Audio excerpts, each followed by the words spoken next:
This budget envisages sustained efforts on the following 9 priorities for generating ample opportunities for all. Number 1, productivity and resilience in agriculture. Number 2, employment and skilling. Number 3, inclusive human resource development and social justice. 4, manufacturing and services. 5, urban development. 6, energy security. 7, infrastructure. 8, innovation, research and development. And 9, next generation reforms. Subsequent budgets will build on these and add more priorities and actions. A more detailed formulation will be carried out as part of the economic policy framework about which I will speak later in this speech.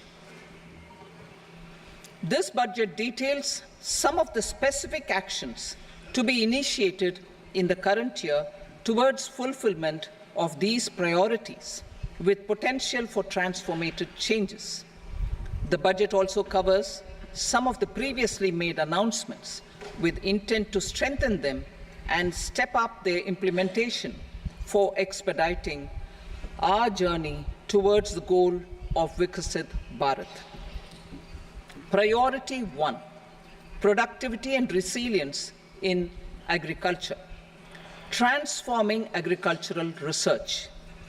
Our government will undertake a comprehensive review of the agricultural research setup to bring the focus on raising productivity and developing climate-resilient varieties. Funding will be provided in challenge mode, including to the private sector. Domain experts, both from the government and outside, will oversee the conduct of such research. Release of new varieties. New 109 high-yielding and climate-resilient varieties of 32 field and horticultural crops will be released for cultivation by farmers. Natural farming. In the next 2 years, 1 crore farmers across the country will be initiated into natural farming, supported by certification and branding. Implementation will be through scientific institutions and willing gram panchayats. 10,000 need-based bio-input resource centers will be established. Missions for pulses and oil seeds. For achieving self-sufficiency in pulses and oil seeds, we will strengthen their production, storage, and marketing. As announced in the interim budget, a strategy is being put in place to achieve Atmanirbharta for oil seeds such as mustard, groundnut, sesame, soybean, and sunflower. Vegetable production and supply chains.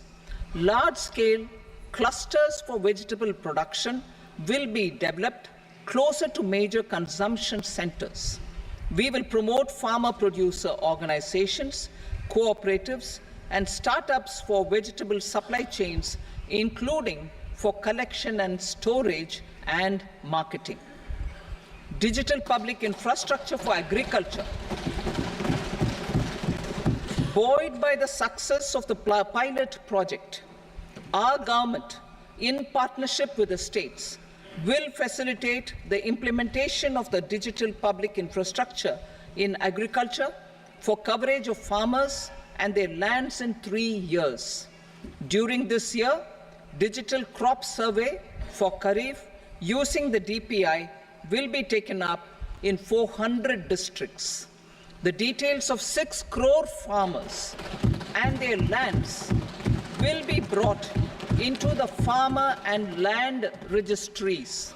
Further, the issuance of Jan Samarth-based Kisan credit cards will be enabled in 5 states. shrimp production and export. Financial support for setting up a network of nucleus breeding centers for shrimp brood stocks will be provided. Financing for shrimp farming, processing, and export will be facilitated through NABARD. National Cooperation Policy.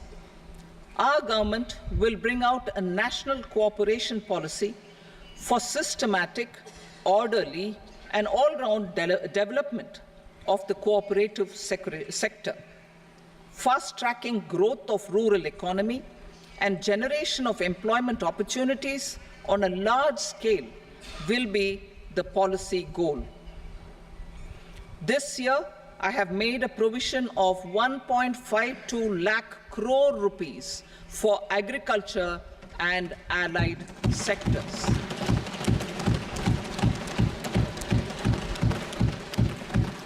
Priority 2, employment and skilling.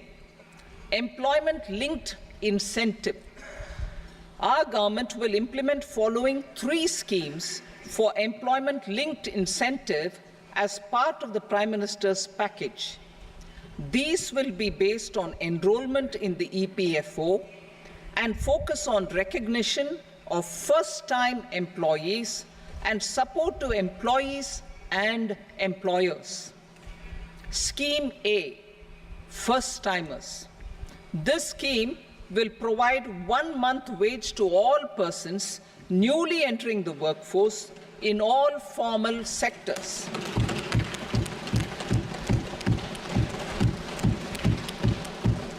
Direct benefit transfer of 1 month's salary in 3 installments to first-time employees as registered in the EPFO will be up to 15,000 rupees. The eligibility limit will be a salary of 1 lakh per month. The scheme is expected to benefit 210 lakh youths.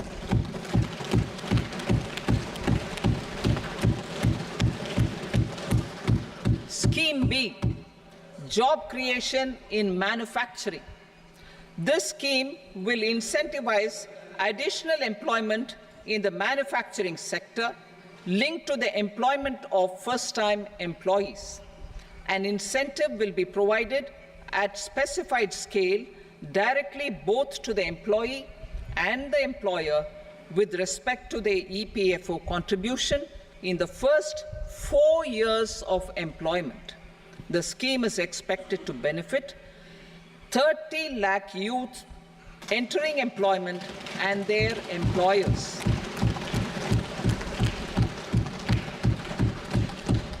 Scheme C, support to employers. This employer-focused scheme will cover additional employment in all sectors. All additional employment within a salary of 1 lakh rupee per month will be counted. The government will reimburse to employers up to 3,000 rupees per month for 2 years towards the EPFO contribution for each additional employee.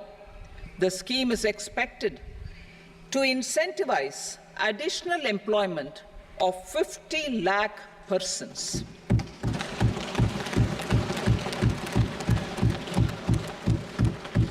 Participation of women in the workforce. We will facilitate higher participation of women in the workforce through setting up of working women hostels in collaboration with industry and establishing creches. In addition, the partnership will seek to organize women-specific skilling programs and promotion of market access for women SHG enterprises. Skilling program. I'm happy to announce a new centrally sponsored scheme as the 4th scheme under the Prime Minister's package for skilling in collaboration with state governments and industry. 20 lakh youth will be skilled over a 5-year period.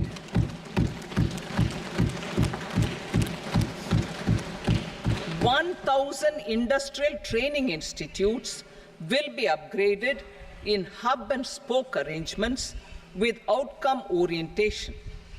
Course content and design will be aligned to the skill needs of industry, and new courses will be introduced for emerging needs.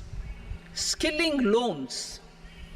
The model skill loan scheme will be revised to facilitate loans up to 7.5 lakh rupees with a guarantee from a government-promoted fund. This measure is expected to help 25,000 students every year.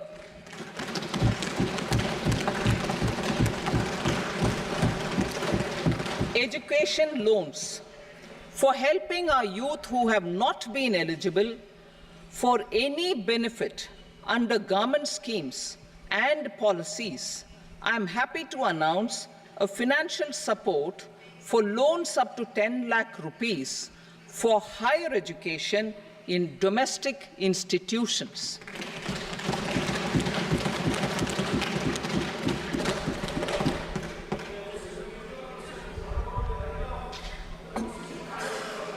E-vouchers for this purpose.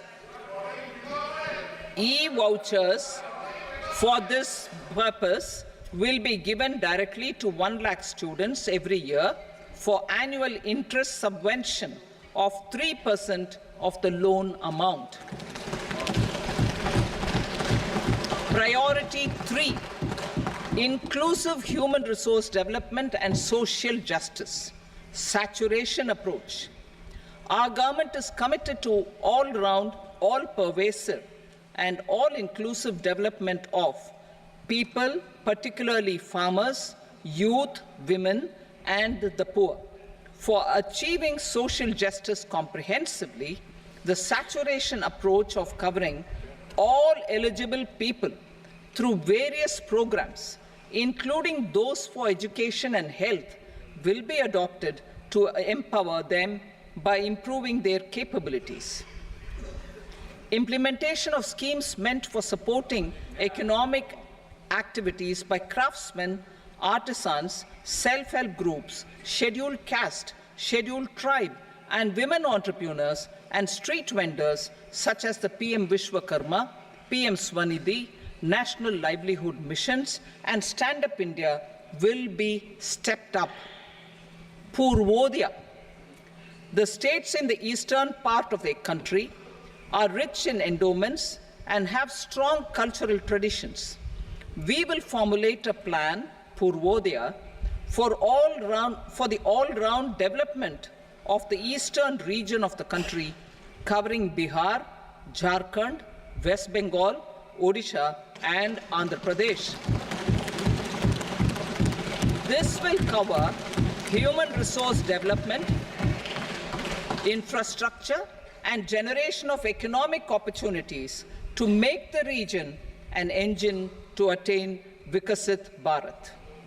On the Amritsar-Kolkata Industrial Corridor, we will support development of an industrial node at Gaya. This corridor will catalyze industrial development of the eastern region. The industrial node at Gaya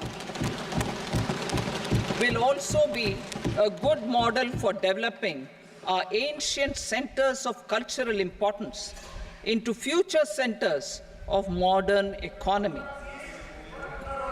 This model shall showcase Vikas B, Virasat B in our growth trajectory.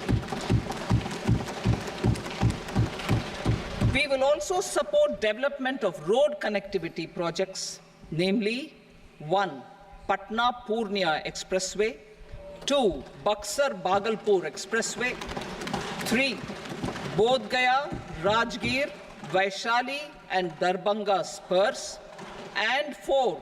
Additional 2-lane bridge over River Ganga at Buxar at a total cost of 26,000 crore rupees.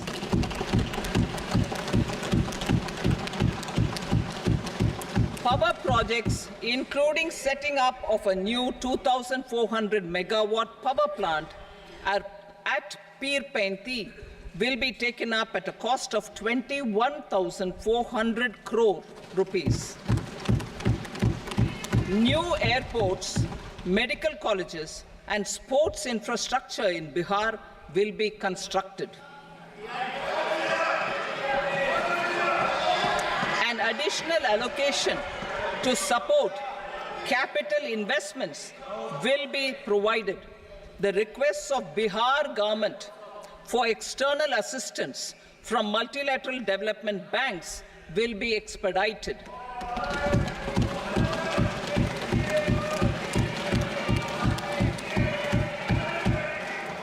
Andhra Pradesh Reorganization Act. Our government has made concerted efforts to fulfill the commitments in Andhra Pradesh Reorganization Act. Recognizing the state's need for the capital, recognizing the state's need for a capital, we will facilitate special financial support through multilateral development agencies. In the current financial year, 15,000 crore rupees will be arranged with additional amounts in future years.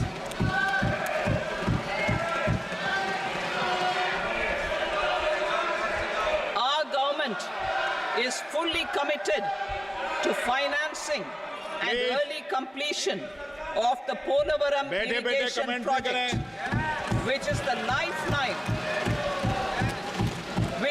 lifeline for Andhra Pradesh and its farmers. This will facilitate our country's food security as well. Under the Andhra Pradesh Reorganization Act, for promoting industrial development, funds will be provided for essential infrastructure such as water, power, railways, and roads.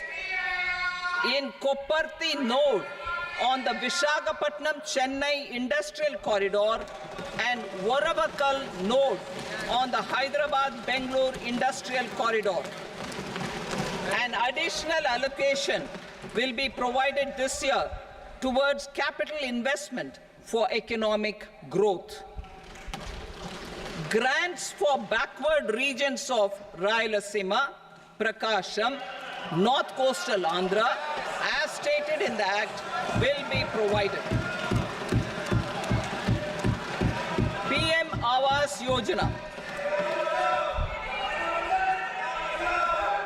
3 crore additional houses under the PM Awas Yojana in rural and urban areas in the country have been announced, for which the necessary allocations are being made. Women-led development.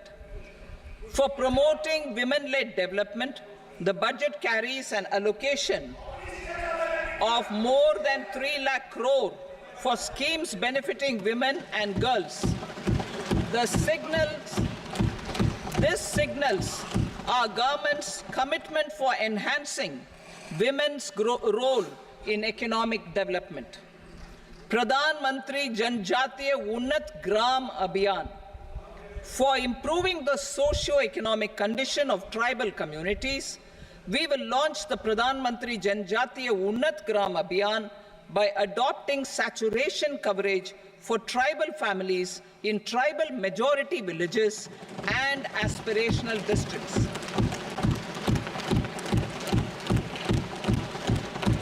This will cover 63,000 villages, benefiting 5 crore tribal people.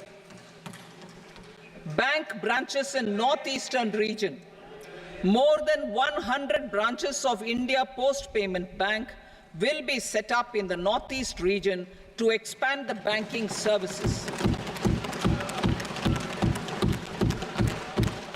This year, I have made a provision of 2.66 lakh crore rupees for rural development, including rural infrastructure.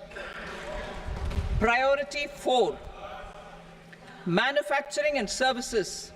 Support for promotion of MSMEs.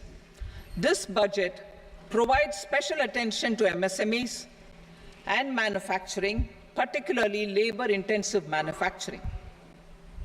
We have formulated a package covering financing, regulatory changes, and technology support for MSMEs to help them grow and also compete globally, as mentioned in the interim budget. I am happy to announce the following specific measures. Credit guarantee scheme for MSMEs in the manufacturing sector. For facilitating term loans to MSMEs for purchase of machinery and equipment without collateral or third-party guarantee, a credit guarantee scheme will be introduced. The scheme will operate on pooling of credit risks of such MSMEs. A separately constituted self-financing guarantee fund will provide to each applicant guarantee cover up to 100 crore rupees, while the loan amount may be larger. The borrower will have to provide an upfront guarantee fee and an annual guarantee fee on the reducing loan balance. New assessment model for MSME credit. Public sector banks will build their own in-house capability to assess MSMEs for credit instead of relying on external assessment. They will also take a lead in developing or getting developed a new credit assessment model based on the scoring of digital footprints of the MSMEs in the economy. This is expected to be a significant improvement over the traditional assessment of credit eligibility based only on asset or turnover criteria. That will also cover MSMEs without a formal accounting system. Credit support to MSMEs during stress period. I'm happy to announce a new mechanism for facilitating continuation of bank credit to MSMEs during their stress period while being in special mention account, SMA stage, for reasons beyond their control. MSMEs need credit to continue their business and to avoid getting into the NPA stage. Credit availability will be supported through a guarantee from a government-promoted fund. Mudra loans. The limit of Mudra loans will be enhanced to 20 lakh from the current 10 lakh for those entrepreneurs who have availed and successfully repaid previous loans under the Tarun category.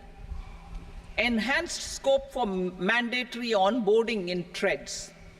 For facilitating MSMEs to unlock their working capital by converting their trade receivables into cash, I propose to reduce the turnover threshold of buyers for mandatory onboarding on the trades platform from rupees 500 crore to 250 crore rupees. This measure will bring 22 more CPSCs and 7,000 more companies onto the platform. Medium enterprises will also be included in the scope of the suppliers. SIDBI branches in MSME clusters. SIDBI will open new branches to expand its reach to serve all major MSME clusters within 3 years and provide direct credit to them.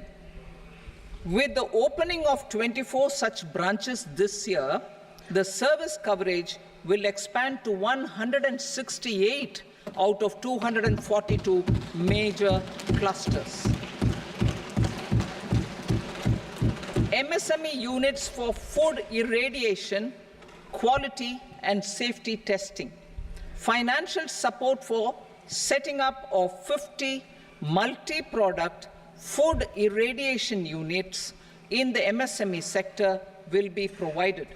Setting up of 100 food quality and safety testing labs with NABL accreditation will be facilitated. E-commerce export hubs.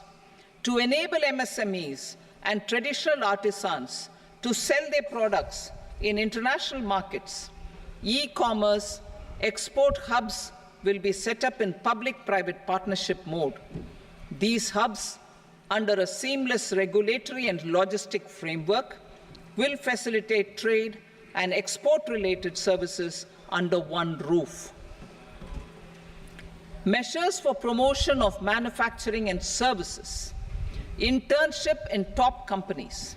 As the fifth scheme under Prime Minister's package, our government will launch a comprehensive scheme for providing internship opportunities in 500 top companies to 1 crore youth in 5 years. They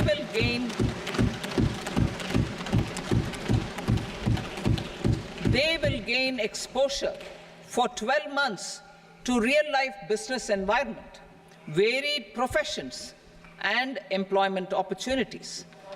An internship allowance of 5,000 per month, 5,000 rupees per month, along with a one-time assistance of 6,000 rupees will be provided. Companies will be expected to bear the training cost and 10% of their internship cost from their CSR funds. Industrial parks. Our government will facilitate development of investment-ready, plug-and-play industrial parks with complete infrastructure in or near 100 cities in partnership with the states and private sector by better using town planning schemes. 12 industrial parks under the National Industrial Corridor Development Program also will be sanctioned.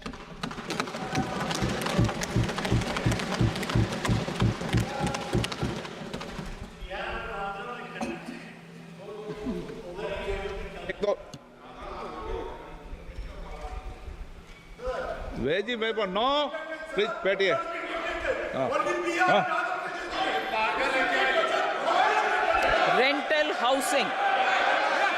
Rental housing with dormitory type accommodation for industrial workers will be, just 1 minute. Rental housing, I repeat, rental housing with dormitory type accommodation for industrial workers will be facilitated in PPP mode with VGF support and commitment from anchor industries. Shipping industry, ownership, leasing, and flagging reforms will be implemented to improve the share of Indian shipping industry and generate more employment. Critical mineral mission.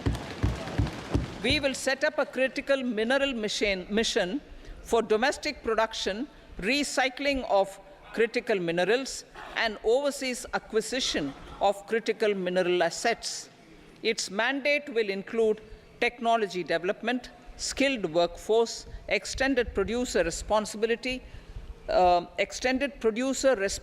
framework, and a suitable financing mechanism. Offshore mining of minerals.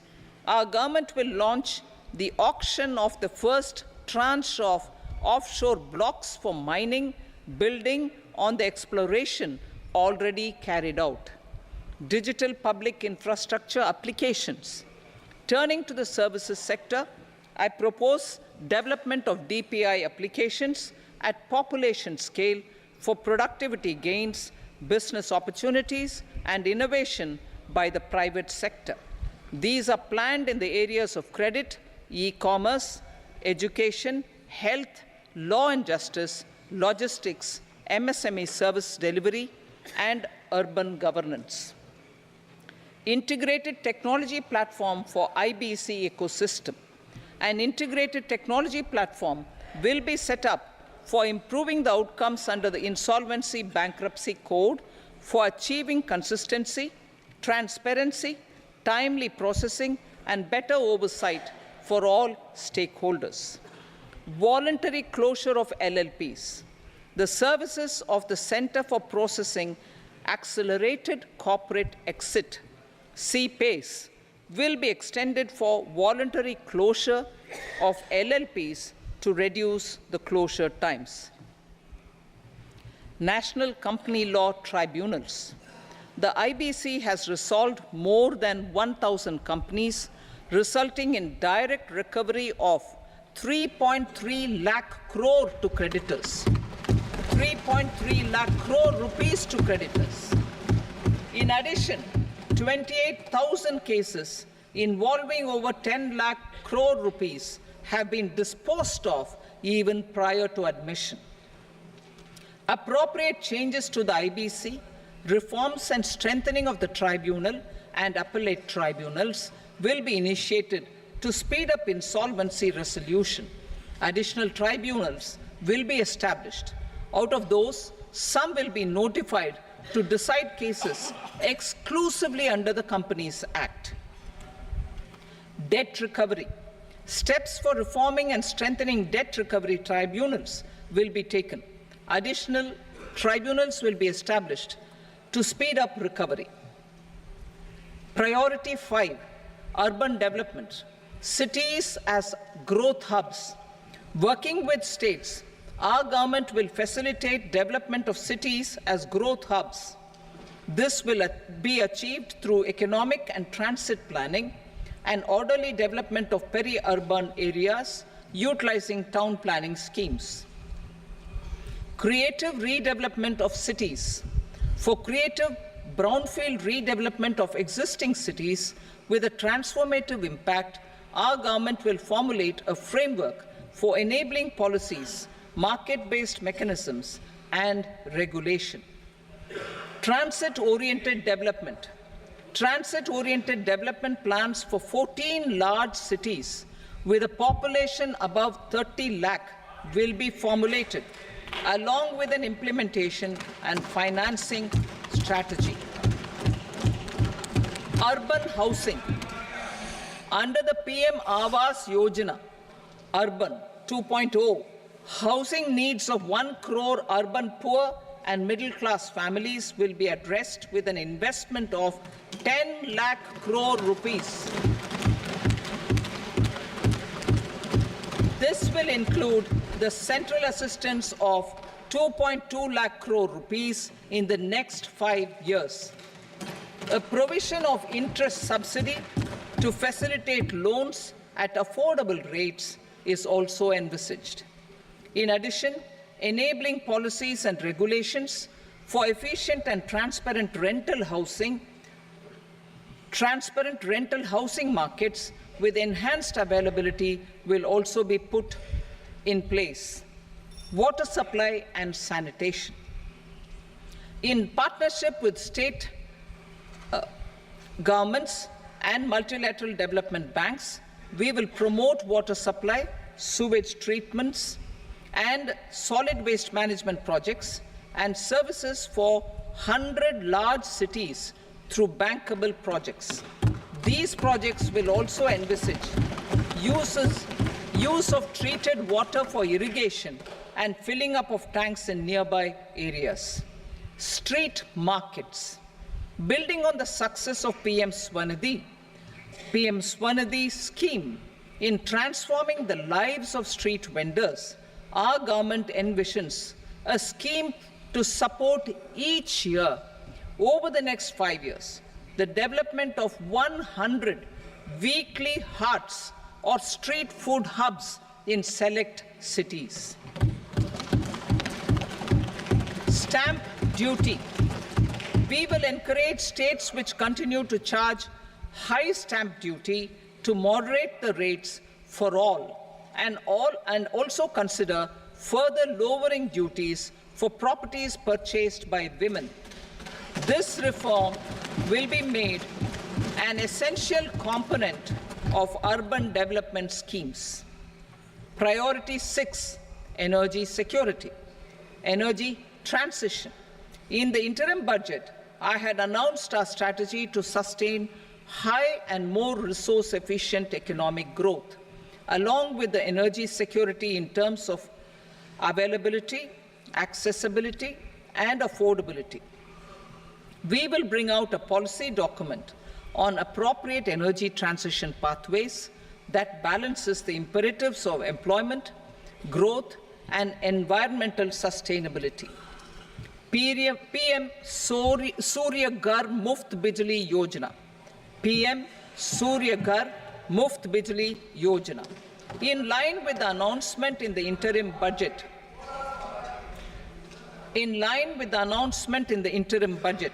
PM Surya Ghar Muft Bijli Yojana has been launched to install rooftop solar plants to enable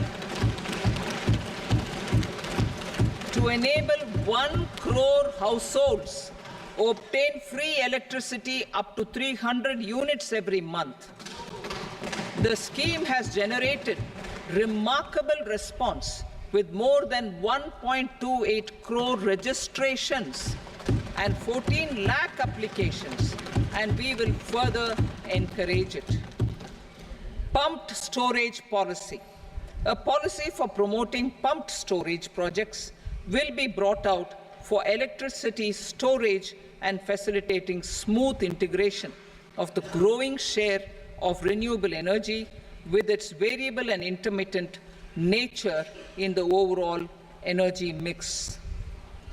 Research and development of small and modular nuclear reactors.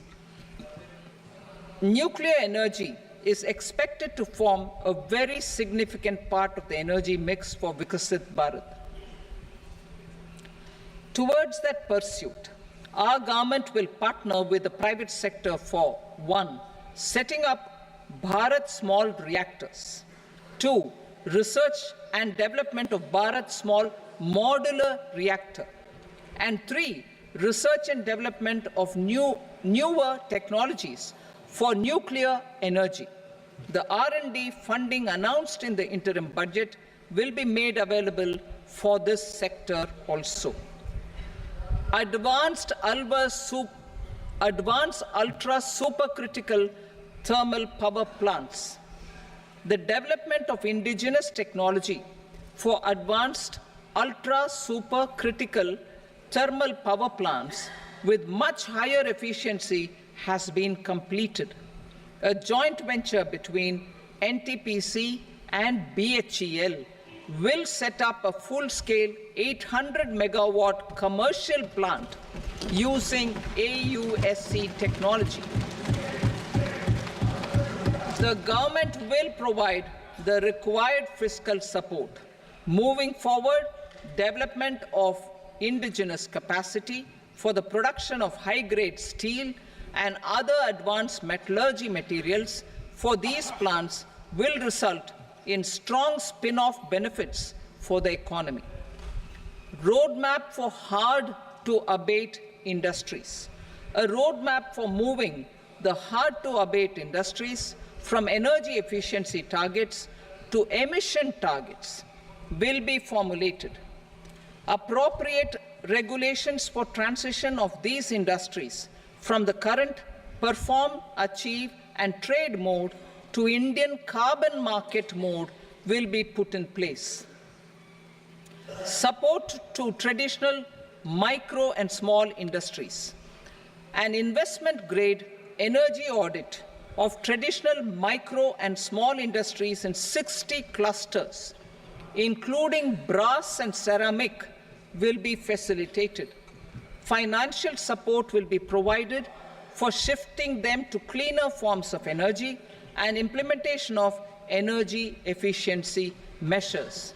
The scheme will be replicated in another 100 clusters in the next phase. Priority 7, infrastructure investment by central government.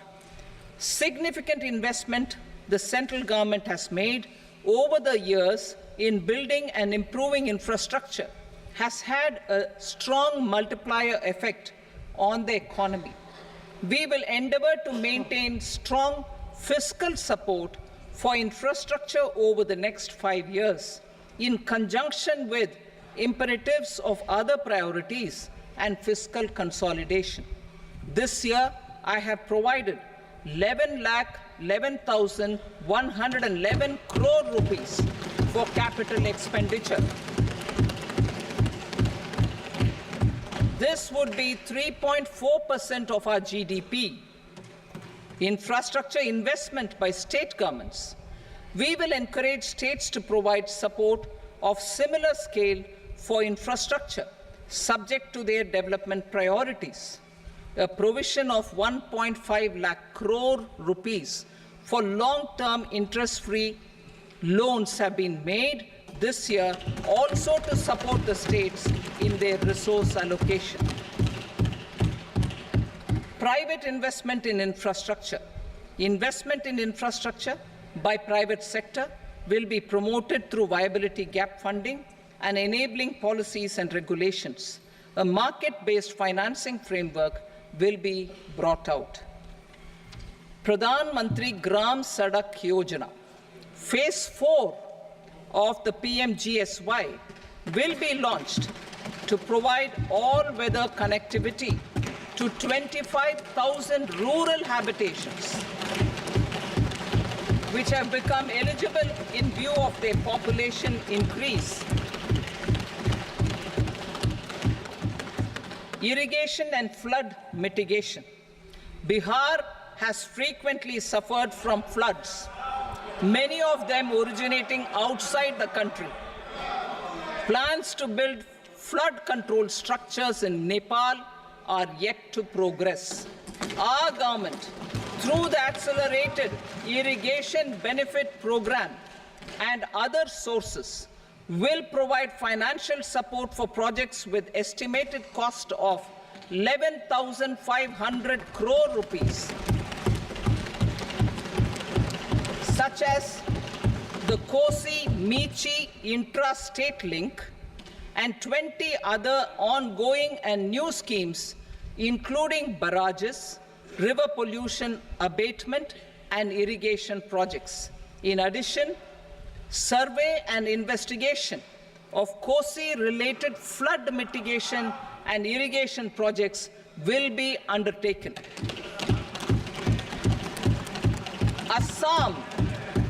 Assam grapples with floods every year by the Brahmaputra River and its tributaries originating outside India.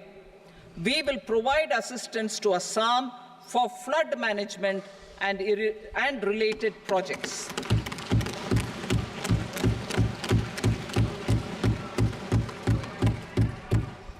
Himachal Pradesh suffered extensive losses due to floods last year. Our government will provide assistance to the state for reconstruction and rehabilitation through multilateral development assistance.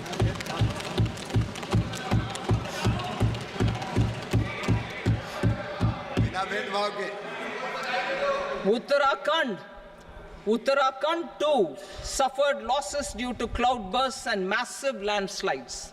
We will provide assistance to the state. Recently, Sikkim witnessed devastating flash floods and landslides that wreaked havoc across the state. Our government will provide assistance to the state. Tourism. Tourism has always been a part of our civilization.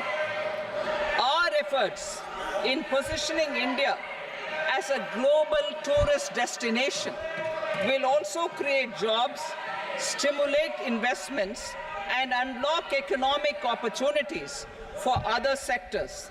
In addition to the measures outlined in the interim budget, I propose the following measures.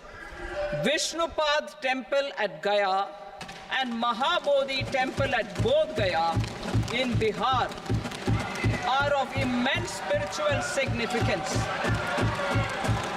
Comprehensive development of Vishnupad Temple Corridor and Mahabodhi Temple Corridor will be supported, modeled on the successful Kashi Vishwanath Temple Corridor to transform them into world-class pilgrim and tourist destinations. Rajgir holds immense religious significance for Hindus Buddhists and Jains. The 20th Tirthankara Muniswarata temple in the Jain temple complex is ancient. The Saptarishi, or the 7 hot springs, form a warm water Brahmkund that is sacred. A comprehensive development initiative for Rajgir will be undertaken. Our government will support the development of Nalanda as a tourist center, besides reviving Nalanda University to its glorious stature. Odisha's scenic beauty, temples, monuments, craftsmanship, wildlife sanctuaries, natural landscapes, and pristine beaches make it an ultimate tourism destination. Our government will provide assistance for their development to Odisha as well. Priority 8, innovation, research and development. We will operationalize the Anusandhan National Research Fund for basic research and prototype development. Further, we will set up a mechanism for spurring private sector-driven research and innovation at commercial scale, with a financing pool of 1 lakh crore rupees in line with the announcement in the interim budget. Space economy. With our continued emphasis on expanding the space economy by 5 times in the next 10 years, a venture capital fund of 1,000 crore rupees will be set up. Priority 9, next generation reforms. Economic policy framework. We will formulate an economic policy framework to delineate the overarching approach to economic development and set the scope of the next generation of reforms for facilitating employment opportunities and sustaining high growth. Our government will initiate and incentivize reforms for 1. Improving productivity of factors of production, and 2. Facilitating markets and sectors to become more efficient. These reforms will cover all factors of production, namely land, labor, capital, and entrepreneurship, and technology as an enabler of improving total factor productivity and bridging inequality.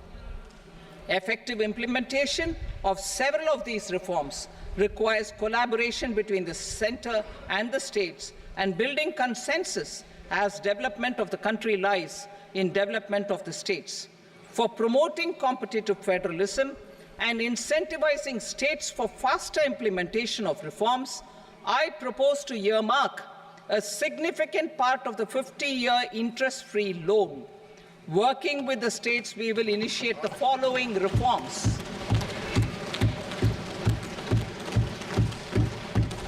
Land-related reforms and actions, both in the rural and urban areas, will cover land administration, will cover 1. Land administration, planning and management, and 2. Urban planning usage and building bylaws. These will be incentivized for completion within the next 3 years through appropriate fiscal support. Rural land-related actions. Rural land-related actions will include 1. Assignment of unique land parcel identification number, UL PIN, or Bhu Aadhaar for all lands. 2.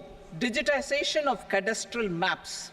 3. Survey of subdivisions, survey of map subdivisions as per current ownership. 4. Establishment of land registry. And 5. Linking to the farmers registry. These actions will also facilitate credit flow and other agricultural services. Urban land-related actions. Land records in urban areas will be digitized with GIS mapping, an IT-based system for property record administration, updating, and tax administration will be established. These will also facilitate improving the financial position of urban local bodies. Labor-related reforms, services to labor. Our government will facilitate the provision of a wide array of services to labor, including those for employment and skilling. A comprehensive integration of e-Shram portal with other portals will facilitate such one-stop solution. Open architecture databases for the rapidly changing labor market, skill requirements, and available job roles, and a mechanism to connect job aspirants with potential employers and skill providers will be covered in these services. Shram Suvidha and Samadhan portal. Shram Suvidha and Samadhan portal will be revamped to enhance ease of compliance for industry and trade. Capital and entrepreneurship related reforms, financial sector vision and strategy. For meeting financing needs of the economy, our government will bring out a financial sector vision and strategy document to prepare the sector in terms of size, capacity, and skills. This will set the agenda for the next 5 years and guide the work of the government, regulators, financial institutions, and market participants. Taxonomy for climate finance.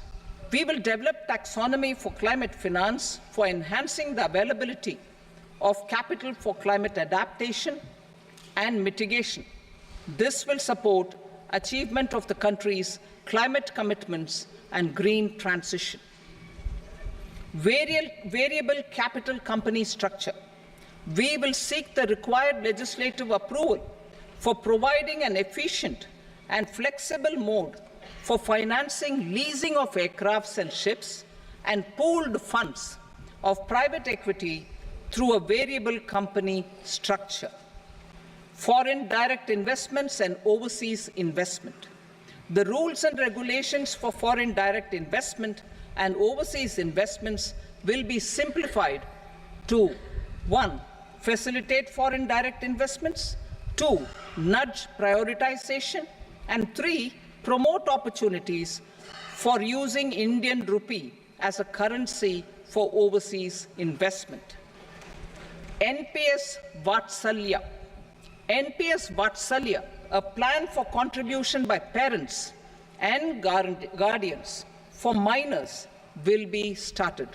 On attaining the age of majority, the plan can be converted seamlessly into a normal NPS account. Use of technology. We have successfully used technology for improving productivity and bridging inequality in our economy during the past 10 years.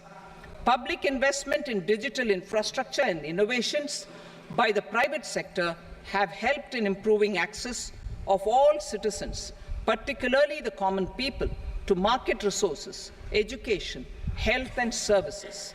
We will step up adoption of technology towards digitalization of the economy. Ease of doing business. For enhancing ease of doing business, we are already working on the Jan Vishwas Bill 2.0. Further, states will be incentivized for implementation of the business reforms, action plans, and digitalization. Data and statistics. For improving data governance, collection, processing and management of data and statistics, different sectoral databases, including those established under the Digital India Mission, will be utilized with active use of technology tools. New pension scheme. The committee to review the NPS has made considerable progress in its work. I am happy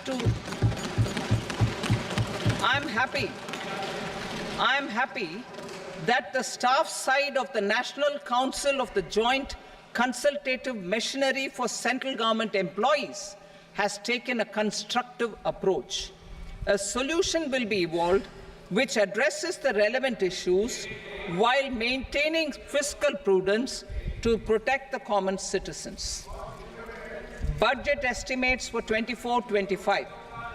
For the year 24-25, total receipts other than borrowings and the total expenditure are estimated at 32.07 lakh crore rupees and 48.21 lakh crore rupees respectively. The net tax receipts are estimated at 25.83 lakh crore rupees.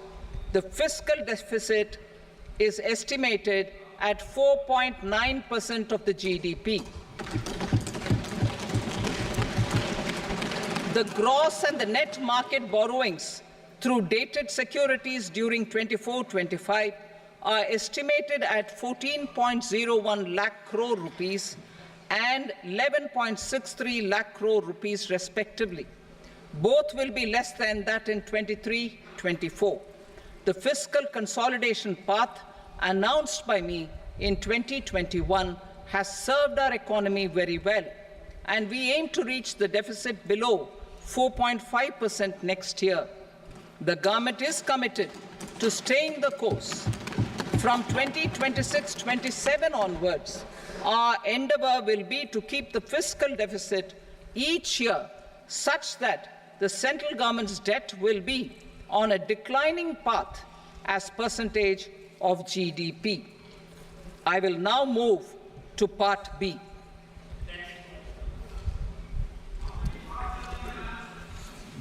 Indirect taxes. Sir, I start with GST.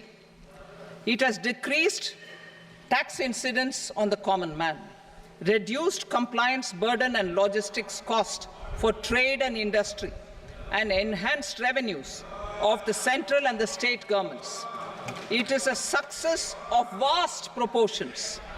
To multiply the benefits of GST, we will strive to further simplify and rationalize the tax structure and endeavour to expand it to the remaining sectors. My proposals for customs duties intend to support domestic manufacturing, deepen local value addition, promote export competitiveness, and simplify taxation while keeping the interest of the general public and consumers surmount. In Budget 22-23, we reduced the number of customs duty rates. I propose to undertake a comprehensive review of the rate structure over the next 6 months to rationalize and simplify it for ease of trade, removal of duty inversion, and reduction of disputes.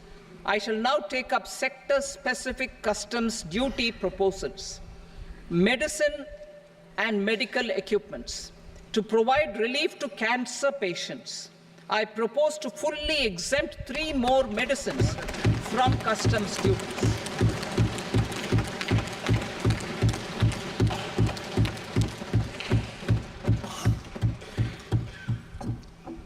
I also propose changes in the BCD on X-ray tubes and flat panel detectors for use in medical X-ray machines under the phased manufacturing program so as to synchronize them with the domestic capacity addition.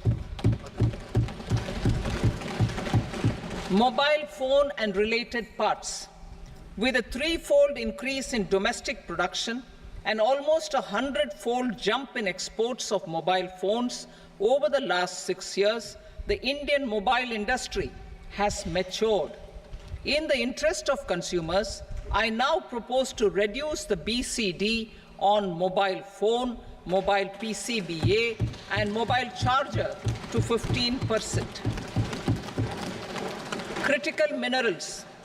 Minerals such as lithium, copper, cobalt, and rare earth elements are critical for sectors like nuclear energy, renewable energy, space, defense, telecommunications, and high-tech electronics.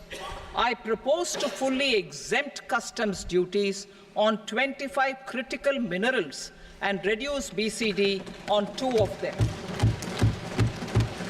This will provide a major fillip to the processing and refining of such minerals and help secure their availability for these strategic and important sectors.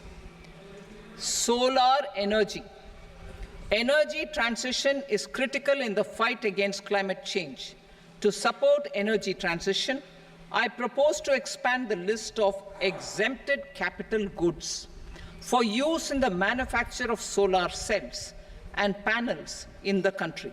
Further, in view of sufficient domestic manufacturing capacity of solar gas, glass and tinned copper interconnect, I propose not to extend the exemption of custom duties provided to them. Marine products. India's seafood exports in the last financial year touched an all-time high of more than 60,000 crores of rupees. Frozen shrimp accounted for about 2/3 of these exports.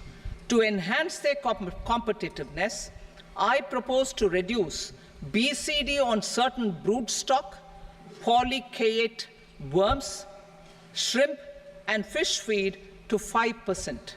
I also propose to exempt customs duty on various inputs for manufacture of shrimp and fish feed. Leather and textile. Similarly, to enhance the competitiveness of exports in the leather and textile sectors, I propose to reduce BCD on real down-filling material from duck or goose.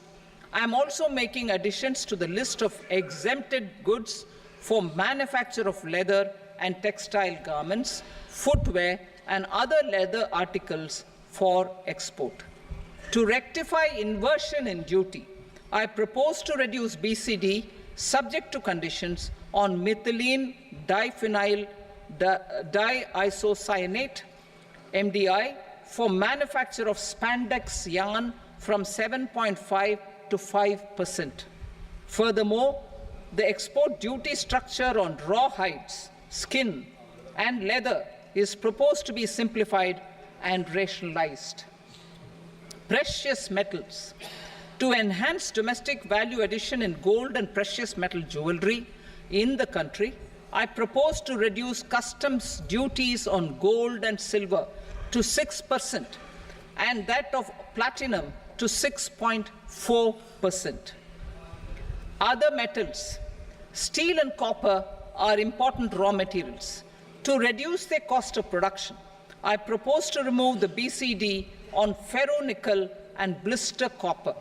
I am also continuing with nil BCD on ferrous scrap and nickel cathode and concessional BCD of 2.5% on copper scrap. Electronics. To increase value addition in the domestic electronics industry, I propose to remove the BCD subject to conditions on oxygen-free copper for manufacture of resistors.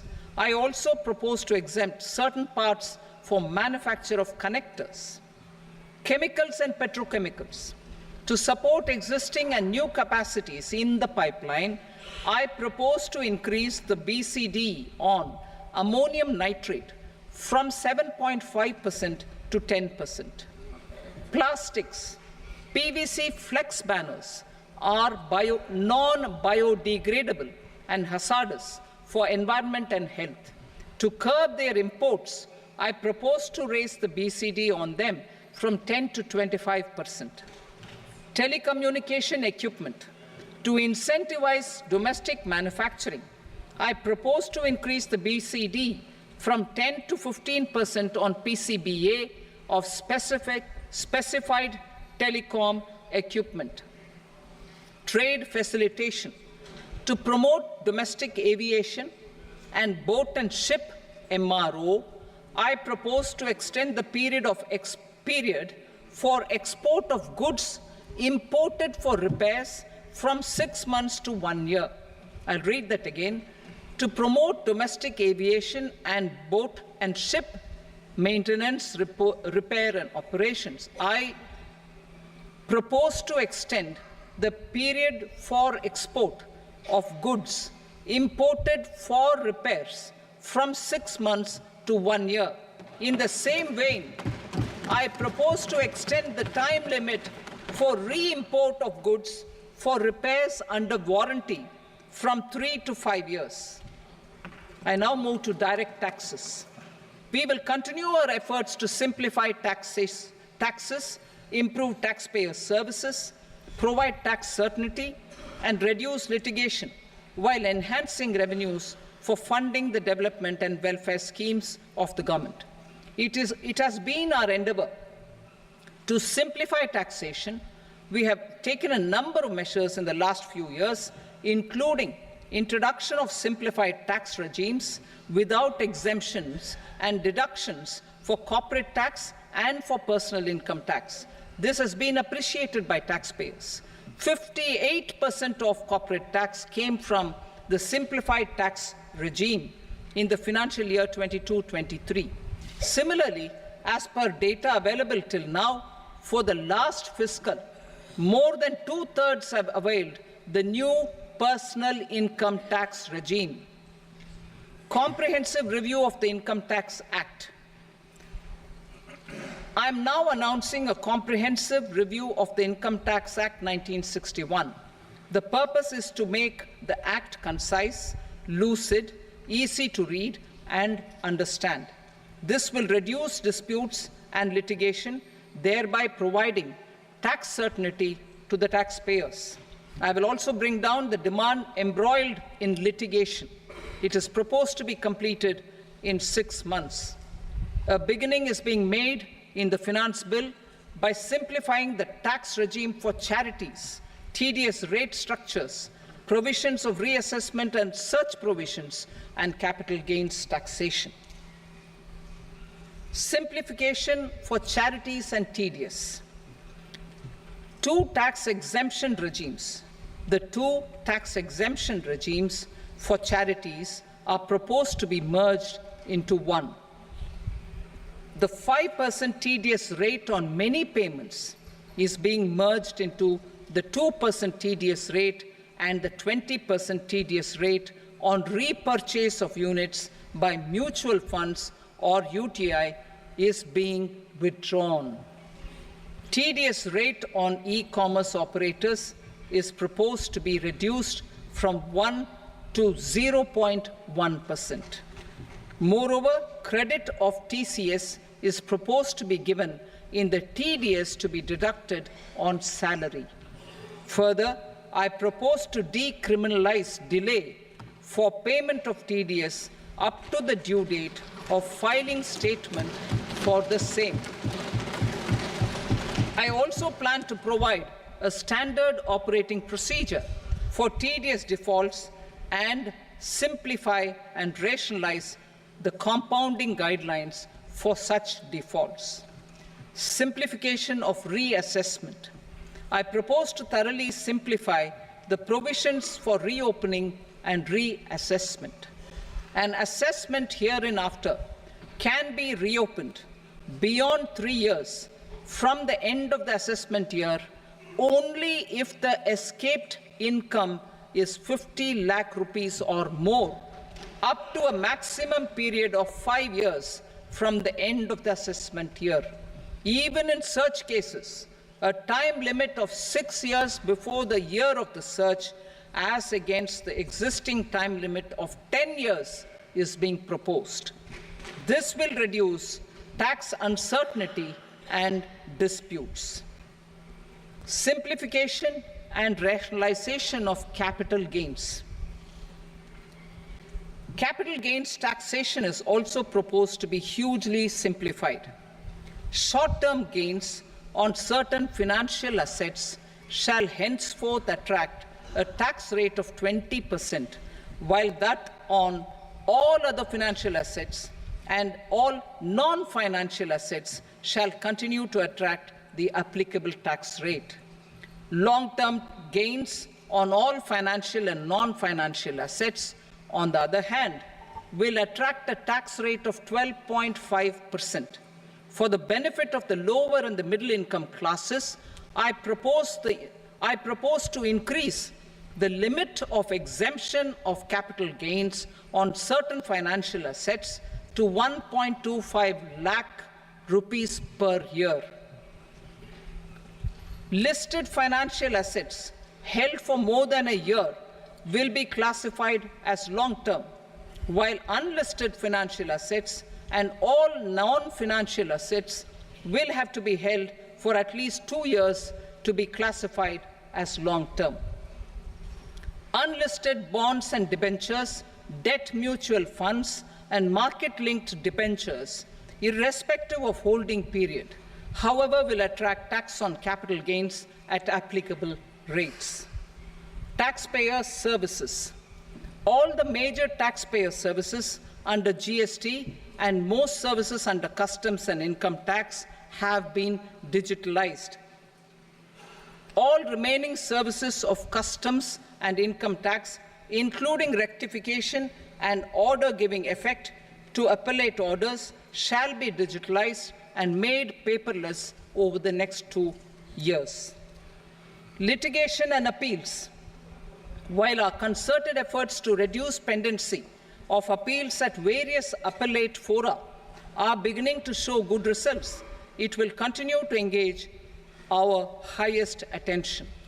To dispose of the backlog of first appeals, I plan to deploy more officers to hear and decide such appeals, especially those with large tax effect.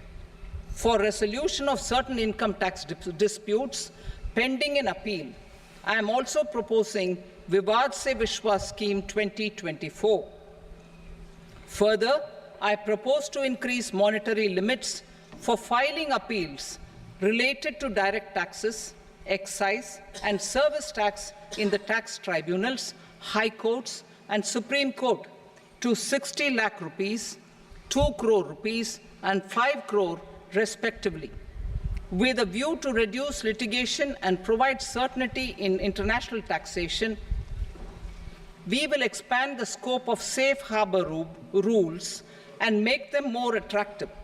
We will also streamline the transfer pricing assessment procedure. Employment and investment. I have a few proposals to promote investment and foster employment. First of all, to bolster the Indian startup ecosystem, boost the entrepreneurial spirit, and to support innovation, I propose to abolish the so-called angel tax for all classes of investors. Second, there is tremendous potential for cruise tourism in India. To give a fillip to this employment-generating industry, I am proposing a simpler tax regime for foreign shipping companies operating domestic cruises in the country. Third, India is a world leader in the diamond cutting and polishing industry, which employs a large number of skilled workers. To further promote the development of this sector, we would provide for safe harbor rates for foreign mining companies selling raw diamonds in the country. Fourth, to attract foreign capital for our development needs, I propose to reduce the corporate tax rate on foreign companies from 40 to 35%. Deepening the tax base. I have a couple of proposals for deepening the tax base. First, security transaction tax on futures and options of securities is proposed to be increased to 0.02% and 0.1% respectively. Second, for reasons of equity, I propose to tax income received on buyback of shares in the hands of recipients. Other proposals: to improve social security benefits, deduction of expenditure by employers towards NPS is proposed to be increased from 10 to 14% of the employee's salary. Similarly, deduction of this expenditure up to 14% of salary from the income of employees in private sector, public sector banks, and undertakings opting for the new tax regime is proposed to be provided. Indian professionals working in multinationals get ESOPs and invest in social security schemes and other movable assets abroad, non-reporting of such small foreign assets has penal consequences under the Black Money Act. Such non-reporting of movable assets up to 20 lakh rupees is proposed to be depenalized. Other major proposals in the finance bill relate to withdrawal of equalization levy of 2%, expansion of tax benefits to certain funds and entities in IFSCs, and immunity from penalty and prosecution to Benamidar on full and true disclosure so as to improve conviction under the Benami Transaction Prohibition Act 1988. Personal income tax. Coming to personal income tax rates, I have two announcements to make for those opting for the new tax regime. First, the standard deduction for salaried employees is proposed to be increased from 50,000 to 75,000 rupees.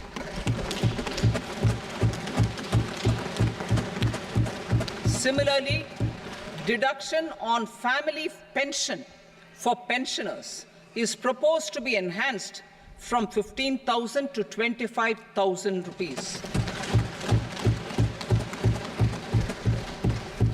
This will provide relief to about 4 crore salaried individuals and pensioners.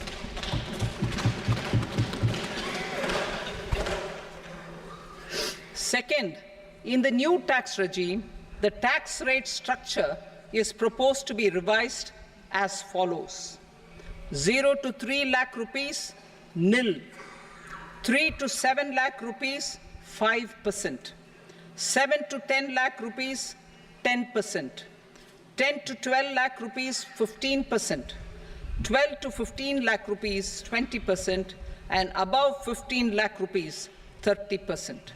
As a result of these changes, a salaried employee in the new tax regime stands to save up to 17,500 rupees in income tax.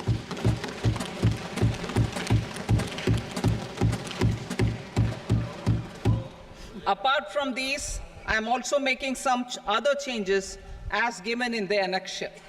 As a result of these proposals, revenue of about 37,000 crore, that is 29,000 crore in direct taxes and 8,000 crore in indirect taxes, will be foregone, while revenue of about 30,000 crore rupees will be additionally mobilized. Thus, the total revenue foregone is about 7,000 crores annually. Mr. Speaker, sir, with this, I commend the budget to this august House. Jai Hind.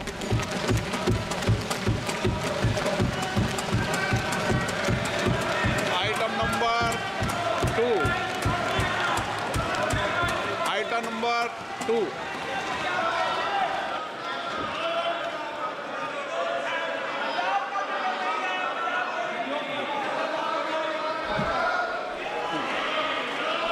Sir, with your permission, I rise to lay on the table the following statements under Section 3 of the Fiscal Responsibility and Budget Management, FRBM Act 2003, Medium-Term Fiscal Policy cum Fiscal Policy Strategy Statement, and Macroeconomic Framework Statement. Item number 3. Sir, with your permission, I rise to move for leave to introduce the Finance Number 2 Bill 2024. प्रश्न ये कि विधेयक को पुनर्स्थापित करने की अनुमति प्रदान की जाए। जो सदस्य इसके पक्ष में हाँ कहें, जो सदस्य विरोध में ना कहें। मेरे विचार में निर्णय हाँ वालों के पक्ष में अनुमति प्रदान की जाती है। माननीय मंत्री जी, अब विधेयक पुनर्स्थापित करें। Sir, I introduce the bill. Item number 4. The Union Territory of Jammu and Kashmir budget. Sir, I rise to present a statement, Hindi and English versions, of the estimated receipts and expenditure of the Union Territory of Jammu Kashmir for the year 24-25. सभा की कार्रवाई कल बुधवार दिनांक 24 जुलाई 2024 को प्राप्त 11 बजे तक के लिए स्थगित की जाती है।